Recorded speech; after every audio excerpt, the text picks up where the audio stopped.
Welcome to the Banker Lamp. Please enjoy the video.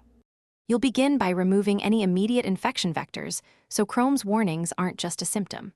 First, close Chrome and save your tabs, then run a full system scan with updated antivirus or Windows Defender to find malware that triggers alerts. While the scan runs, open your Downloads folder and flag any unexpected installers or files you don't recognize, because removing those often stops repeated virus-detected prompts. Once the scan finishes, quarantine or delete threats and restart the machine before moving on. Next, focus on Chrome itself to eliminate malicious extensions or settings.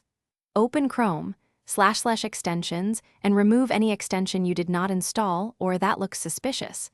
Extensions commonly trigger fake alerts. Make sure to sign out if necessary, then reset Chrome settings to their defaults to undo changed homepages or forced pop-ups. Clear browsing data, including cache and site permissions, to remove persistent scripts. Once done, relaunch Chrome and monitor whether the alert reappears before taking further action. If resetting didn't resolve the problem, fully uninstall and reinstall Chrome to ensure no corrupted components remain. When uninstalling, opt to remove browsing data, then download the latest stable installer from a safe machine if possible. Reinstall and sign in only after confirming the system is clean. If the issue persists, create a new Chrome user profile to isolate settings and extensions. As a key troubleshooting tip, boot into safe mode or use a rescue disk to scan again.